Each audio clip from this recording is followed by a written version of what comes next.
범죄 앞에서는 칼 같은 남자, 하지만 아밤주 청취자들 앞에서는 그냥 마냥 둥글둥글하기만 남자, 경찰청 에이스 곽불리 곽문준 경정 모셨습니다. 비겁하다, 욕하지마, 더러운 뒷골목을 헤매고 다녀도. 안녕하십니까 청취자 여러분, 조폭 특집을 하고 있는 경찰청의 에이스 꽉불리 꽉형사 인사드리겠습니다. 난 너한테 욕할란다. 노래 좀 하지 마. 아니 우리 정통 음악 방송 아닙니까? 아, 그래서 내일이 그렇습니다. 선거일입니다. 그렇습니다. 그래서 저희가 선거를 계기로 저희가 선거에 나선 조폭들, 선거에 나선 정치 깡패 특집으로 준비했습니다. 와, 이렇게 시기적으로 딱딱 맞을 때로. 근데 우리 주진우 기자님께서 내일 개표 방송 진행하시더라고요. 네. 와, 완전 용된데요. 아니, 용된 거 아니고. 장난이 아닙니다. 아니야, 나 다른 방송국에서도 많이 해달라고 했는데 예. TBS에서 현장 리포터로 네. 마구 내보내가지고 지금 나 아찔합니다. 아니 좀 걱정은 됐었어요. 저도 사실은 이제 선거를 앞두고 경찰관들 같은 경우에는 엄정한 정치적 중립이 요구되지 않습니까? 네. 근데 제 인기가 지금 하늘을 찌르지 않습니까? 아, 그래서 그래요? 혹시 개표 방송 이런데 나와달라고 그러면 어떻게 하나? 아, 저런. 이 방송 출연 자체는 괜찮은데 혹시라도 말 실수할까봐. 그러니까요. 그런 걱정 붙들어 매시고요. 예. 9697님, 오늘 곽불리 개그맨 아저씨 안 나오는구나, 이런 분이 있어요? 나왔습니다, 곽불리. 예, 저는 영화 배우 좀 지망하고 있습니다. 알겠습니다. 곽불리 교복인가요? 지금 잘 어울린다고 얘기하는. 그렇습니까? 오늘은 댄디한 버전입니다. 그렇습니까? 곽불리 조끼 입었는데요. 문신설 있습니다. 조끼 문신 아니냐. 아닙니다. 문신 없습니다. 오늘은 곽불리가 어떤 애교로 우리를 경악하게 만들지, 화나게 만들지 기대됩니다. 이런 분도 있어요. 이거 아닙니다. 이제 우리 정치사하고 그다음에 우리 조폭의 계보를 쭉 이어가면서 뭐 여러 가지 교훈을 얻기 위해서요. 네. 이 정치 권력에 공생했던 그 말로는 다들 비참했습니다. 이것을 선거를 앞두고 요 조폭 특집과 선거 특집을 한번 엮어보려고 합니다. 그렇습니다. 네. 2410님, 오늘 용팔이 사건도 나오나요? 딱 그 시즌인데요. 맞습니다. 오늘 용팔이 사건 나옵니다. 우리 청취자분들이 이렇게 아주 깊습니다. 굉장히 해박하시네요. 깡패들이 이름 날리고 어디서 편하게 멋있게 산다, 이렇게 그런 생각하는데, 조양은 씨는, 양은이파의 조양은 씨는 25년 넘게 옥살이 하셨고요. 한 28, 9년 했을 거예요. 네. 김태촌 씨는 35년 넘게 깜빵에서 썩었습니다. 그래, 그게 멋있다고 생각하는 청소년들이 있으면 그게 멋있냐? 그건 아닙니다. 맞습니다. 자, 지난주에 저희가 조폭의 역사에 한 획을 그은 75년 사보이 호텔 예. 난입 사건. 그렇죠. 사보이 호텔로 인해서 양은이파가 급성장을 하고 또 양은이파를 잡기 위해서 서방파가 급성장을 하면서 그리고 오비프파까지 삼국시대를 열었다고 했습니다. 사보이 호텔 이후에 물고 물리는 피가 튀기는 싸움이 있었습니다. 그래서 일단 기본적으로 여러 습격 사건이 있었죠. 그런데 조양은과 김태초는 나이트클럽과 도박장, 일명 하우스라고 합니다. 하우스를 운영하면서 세력을 키웁니다. 일단 그때는 양은이파가 신상사파를 제꼈기 때문에 무교동, 종로, 명동 등지에 기반이 많았어요. 그때 조선, 백남, 반도, 센트럴, 코리아나 호텔 나이트클럽을 운영하고 있었고요. 김태촌의 서방파는 이태원, 해밀턴 호텔 나이트클럽을 운영하고 있습니다. 그래서 근데 그때 이제 김태촌이 한 100여 명 일당들, 자기 세력을 데리고 그 나이트클럽마다 이렇게 가는 거예요. 그래서 호스티스 아가씨 있는데 가서 이렇게 싸우고 그다음에 뭐 관계를 맺고 이렇게 하면서 계속 영향력을 갖습니다. 그때 조양은과 김태초는 연예계에도 상당한 영향력을 끼쳤는데, 그때 연예인들은 호텔 나이트클럽에 나와야 됐거든요. 그리고 몰랐습니다. 그때는 호텔 나이트클럽이 룸사롱이자 뭐 최고 뭐 화류계 뭐 사교계 가장 그 꽃 같은 데에서 재벌가들도 다 오고요. 연예인들도 다 호텔 나이트클럽에 다녔어요. 그때 호텔 그 나이트클럽 호스티스들은 그 연예인급 인기를 누려가지고 그 재벌가하고 같이 사귀기도 했습니다. 그 얘기는 우리가 나중에 밀어놓고 하겠습니다. 그런데 76년 5월로 가야 됩니다. 5월로 갑니다. 이 깡패들은 선거 때 더 정치인보다 더 열심히 뛰었어요. 왜 그랬냐? 정치인들한테 하나 그 공을 세우고 봐주게, 자기네들 무슨 문제가 있을 때 하나씩 봐주려고, 그렇죠. 봐주게 하려고 그렇게 보험을 들려고 했습니다. 자, 때는 76년 5월로 갑니다. 신민당 전당대회 사건 직전으로 갑니다. 예. 76년 5월로 가면요. 이게 이제 좀 복잡해집니다. 신민당이 당시에 공화당 이 박정희 대통령하고 반대하는 야당의 제일 큰 세력이었는데요. 이철승 의원이라는 분하고 그다음에 또 김대중, 김영삼 의원들이 신민당을 구성하는 계파를 가지고 있었습니다. 삼두마차였죠. 예, 그러다가 이제 이철승 의원이 이 김영삼 의원한테 밀리는 겁니다. 왜냐하면 70년대 초반부터 김영삼 당시에 이제 고 김영삼 대통령은 40대 기술론을 들고 나오면서 굉장히 정치적으로 각광을 받았거든요. 그렇죠. 그래서 76년에 이르러 가지고 완벽하게 이제 신민당이나 제1야당이 김영삼 당시에 김영삼 총재에 의해서 전부 다 이제 장악이 되는 과정이었습니다. 그래서 이 창당대회를 이 전당대회를 통해 가지고 김영삼 고 김영삼 대통령 야당이 이제 총소수 딱 거듭나는 그 순간 아니 조폭들이 전부 다 칼, 야구 방망이, 쇠파이프를 들고 이 전당대회로 급습을 하기 시작하는 겁니다. 네. 와, 그래서 당시 이제 실제로 뭐 여러 가지 썰들이 있습니다. 고 김영삼 대통령께서 2층에서 뛰어내렸다. 이 조폭들을 피해서 3층에서 뛰어내렸다라는 이야기도 있고요. 심지어 조폭들이 김영삼 대통령한테 칼을 들이댔다는 이야기도 있습니다. 신민당 그래서 예. 야, 벌써 이렇게 넘어가면 안 돼. 아, 그렇습니까? 천천히 좀 자세히. 아. 그래서 그 당시에 박정희 대통령이 김영삼, 김대중은 거북해. 그러니까 사쿠라 이철승을 시켜야 된다. 이철성을 시켜야 된다고 해서 차지철 대통령 경호실장한테 이렇게 지시합니다. 그래가지고 강성 김영삼 대신에 사쿠라 이철승 당수로 만들어라. 이렇게 하면서 했더니 차지철이 이철승과 함께 손을 잡고 깡패들을 동원하기 시작합니다. 그때 김태촌이 광주에서 네. 범서방파 사람들을 한 100여 명 올려놓고요. 그리고 서울에서 그 조직폭력배들을 모아서 한 300여 명을 데리고 예. 신민당 당사 그때 관운동이었습니다. 종로가 있었는데 네. 종로에 있는 신민당 당사 옆에 여관을 잡아줘요. 네. 여관을 잡아주고 그때 종로 2가에 있었는데 금난여관, 경기여관, 효성여관 여기다 잡아주고요. 그 주변에 세탁소, 목욕탕, 당구장, 식당, 거기 담배가게도 다 이 사람들 공짜입니다.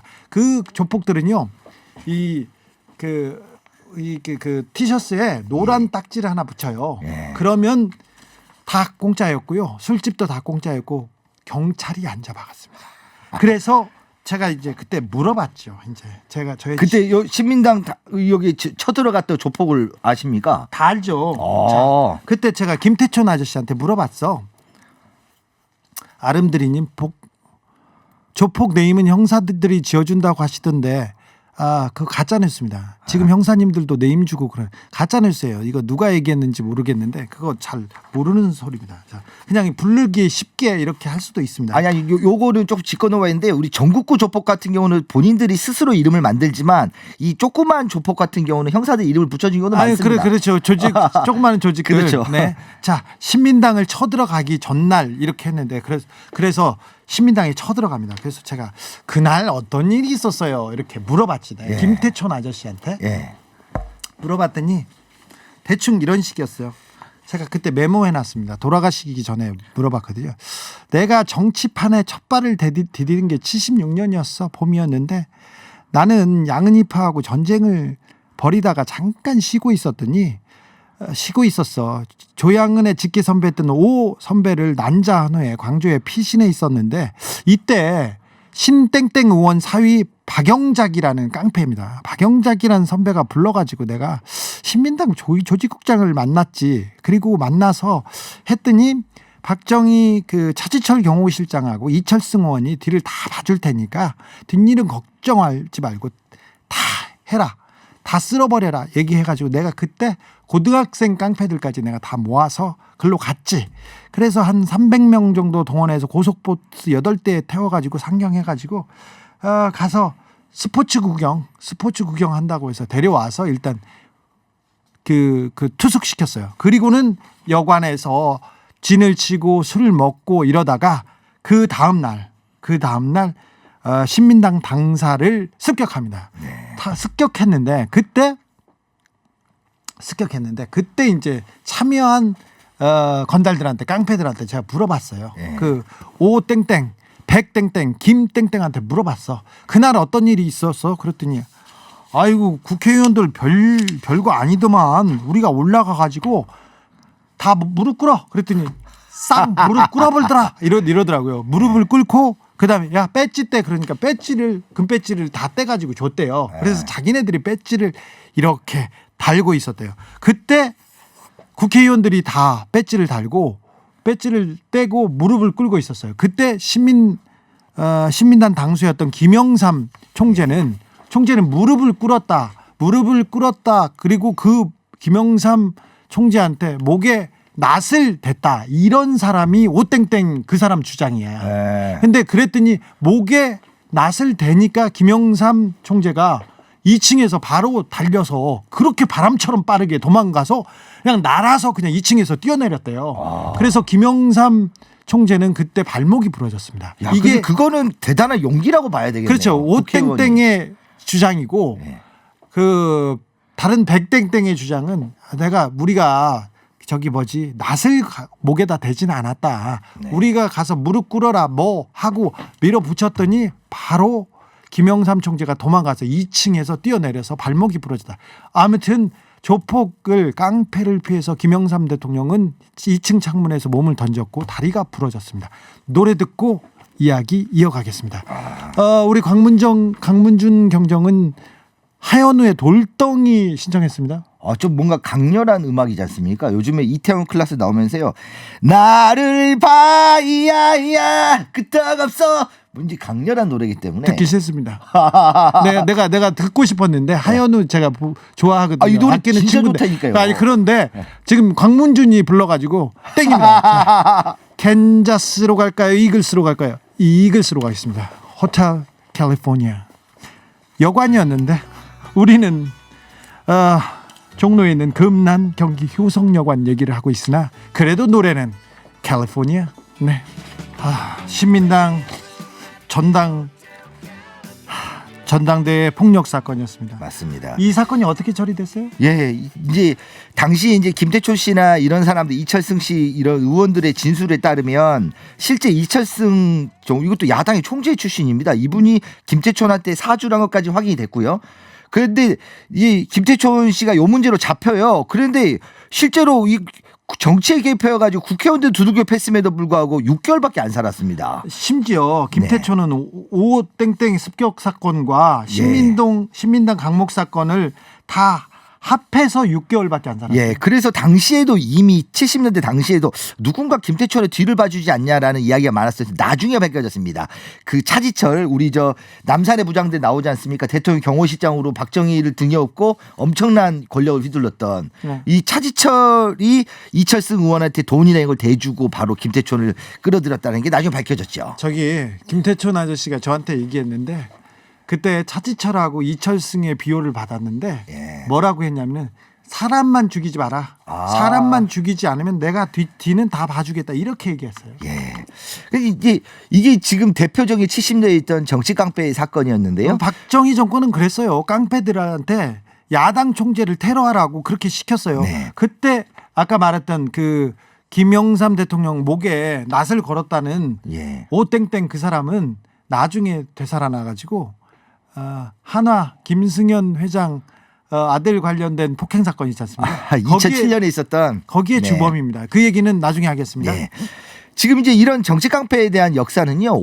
원래는 이승만 정권도 거슬러 올라가야 됩니다. 가장 대표적인 사건이 바로 57년에 있었던 장충당 공원 시국 집회 방해 사건입니다. 우리 정치 역사는 깡패하고 뗄래야 뗄 수가 없었어요. 이제 57년에 사실은 이 4.4.5입으로 이 헌법이 바뀌어버리는 진짜 개헌과 선거법이 서로 얽혀 있는데 4.4.5입이라는 초유의 사태가 일어납니다. 이게 그래요? 바로 뭐냐면 이제 이 반올림을 수학적인 걸 완전히 무시해버린 반올림이죠. 여기에 반발을 해가지고 야당 측에서 대규모 집회를 엽니다. 야당과 시민들이 들고 일어났습니다. 그러자 정권에서 깡패를 동원합니다. 이때 당시에 요 당시에 장충당 공원에 모인 서울 시민이 약 20만 명 정도 됐다라고 해요. 그런데요. 당시에 서울 시민 인구가 57년 당시에 한 200만이 조금 안 됐다라고 하니까요. 지금으로 따지면 한 100만, 200만 가까이 모인 거죠. 그렇죠. 20만 명이 나와서 선거법을 개정하라, 민주주의 보장하라 이런 시위를 시작했는데 이런 이 시국 강연해 가지고요. 유명한 야당 인사들이 나와 가지고 자신의 소견을 밝히는 겁니다. 지금 현재 시국이 어떠고 저쩌고 이걸 하자마자 잔상으로 조폭들이 바로 들어옵니다. 네. 이때 들어왔던 조폭들이 바로 동대문파의 수장이던 이정재, 유지광, 이마수 이런 사람들인 거죠. 그렇죠. 요때 당시 이제 이렇게 조폭들이 들어왔던 계기는 원래는 이 일제 강점기와 해방 직후까지 사실은 전국구 조폭이 여기도 3대 구 3대인데요.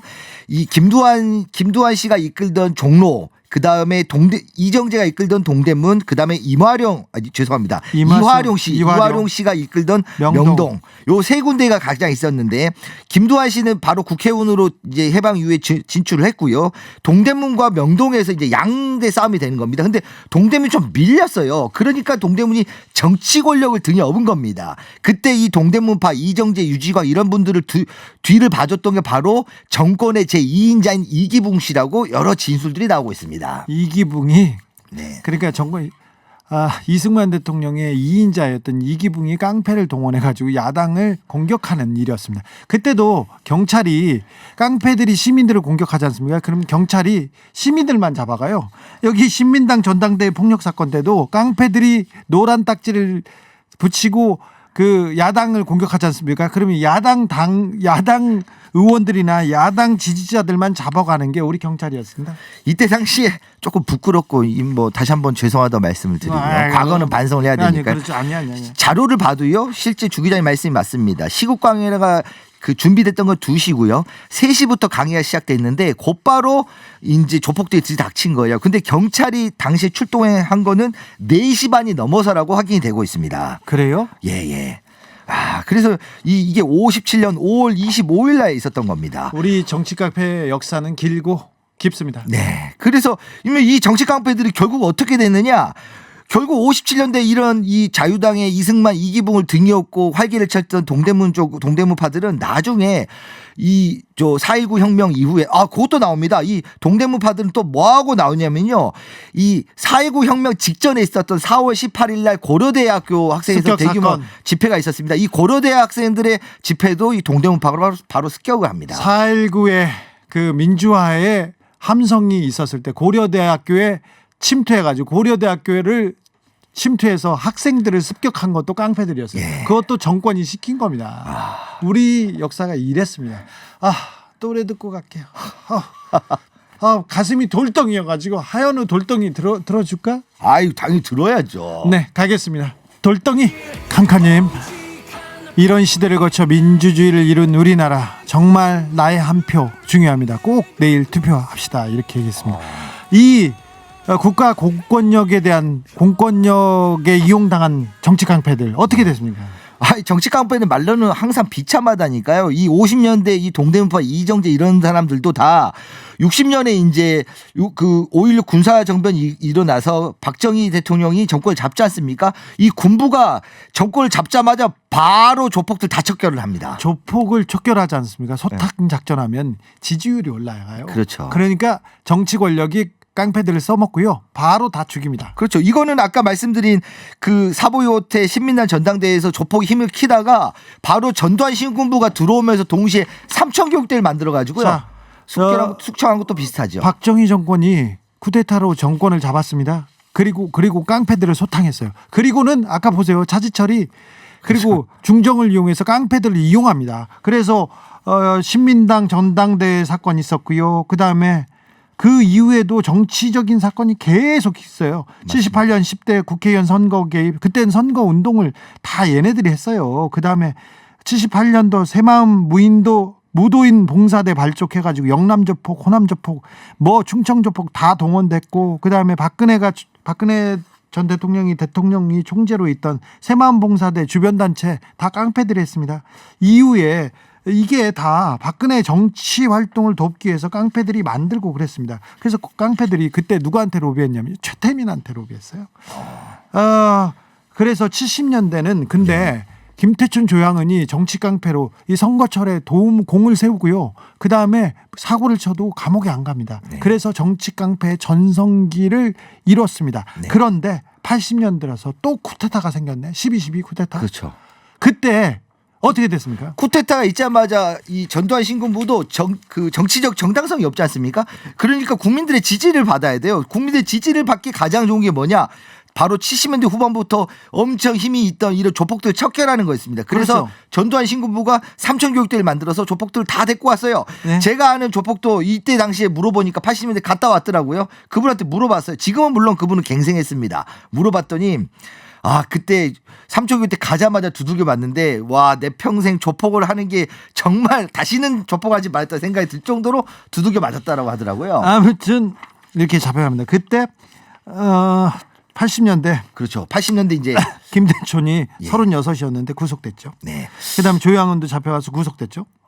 다 구속됐습니다. 그때. 맞습니다. 네. 다 구속되니까 이것 때문에 오히려 우리 오비파라 그러지 않습니까? 이동재 씨가 이끌던 오비파가 오히려 또 힘을 더 키우는 계기가 되기도 했고요. 그렇죠. 득세였죠. 근데 제가 요 지금 시간이 조금 있어요. 요거 말씀을 제가 자료 조사도 엄청 많이 했고 우리 조폭 잡는 형사들한테도 많이 진술을 들었고 했는데 우리 안진걸 소장님 있지 않습니까? 민생경제연구소에 네. 안진걸 소장님도 이 서방파 이 광주에서 서방파 쪽에서 학교도 나오고 해가지고 내용을 잘 아시더라고요. 제가 우연히 사석에서 안진걸 소장님 봐가지고 이분한테 정말 많은 걸 배웠습니다. 알았어요. 이 자리를 빌어서 감사하다고 한번. 알았어요.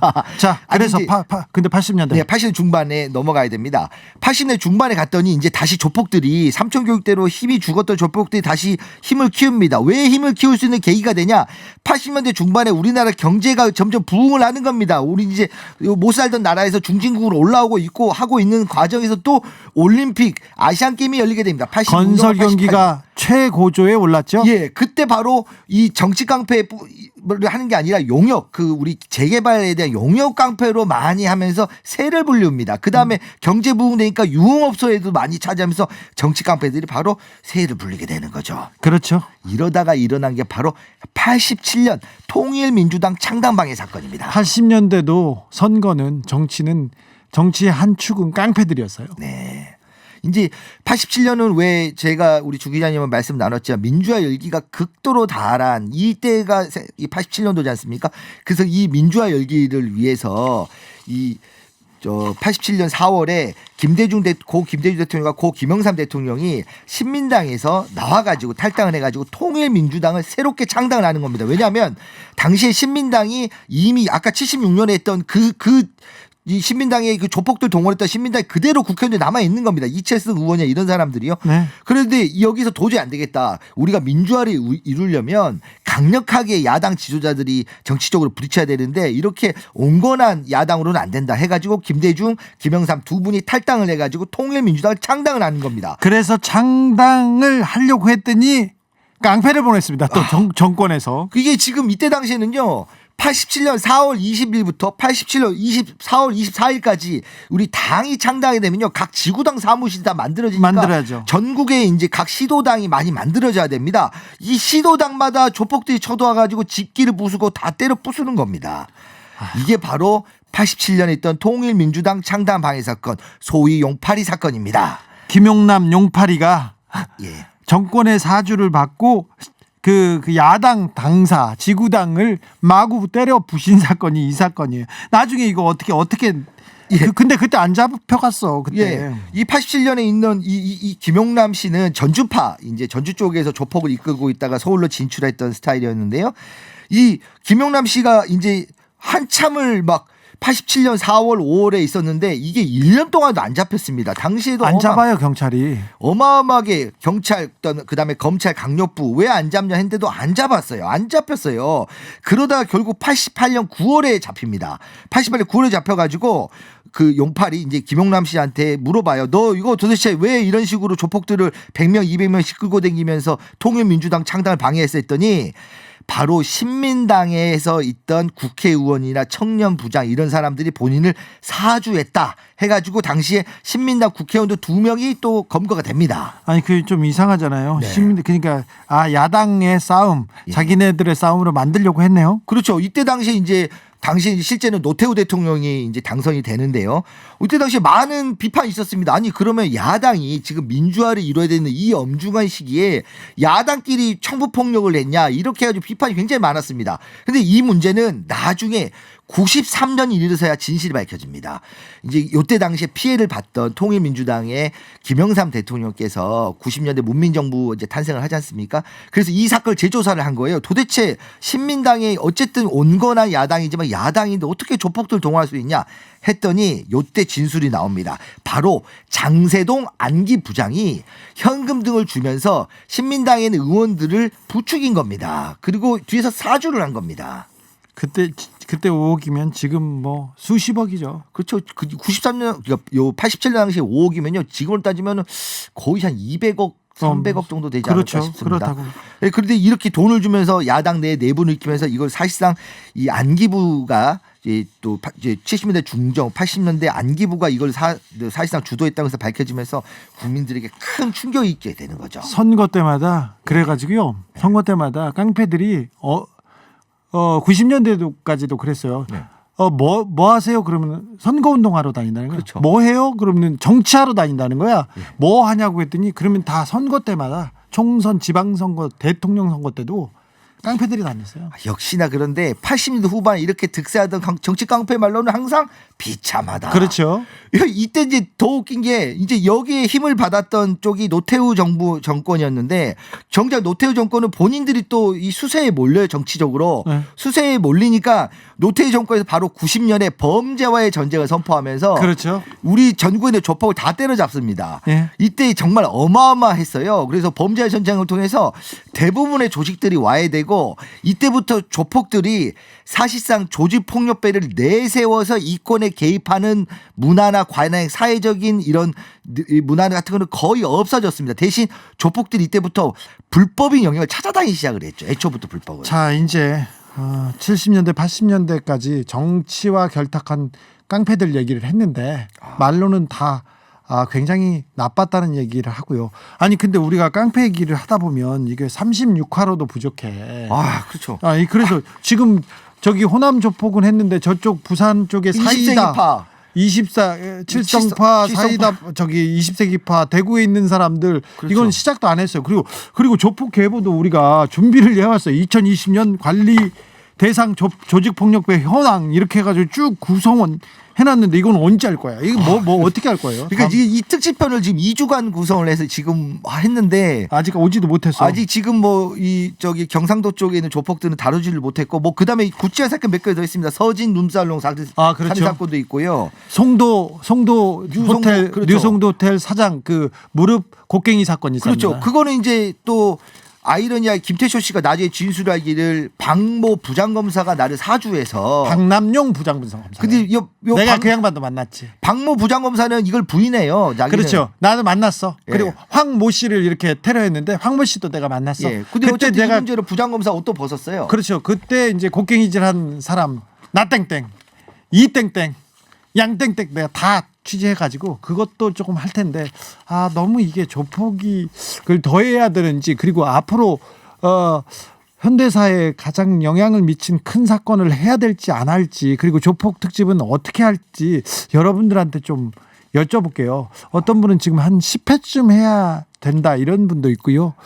좀 듣기 어렵다 이런 사람은 아직 없는데 다른 분들 조폭 계보는 문자로 좀 보내줘요. 문자로 보내면 안 돼. 이거 수사 기밀이에요. 그래서 머지않아 곧 지금 특집을 기대하셔도 됩니다. 그런데 그 특집에는 어떤 내용을 담을지 뭘 할지는 우리가 곽분리하고 생각해 보겠습니다. 회의해서 그리고 어쨌든 여러분한테 물어보겠습니다. 그래서 유튜브 채팅창에 안진걸 소장 놀러 왔어? 그 사이에? 네.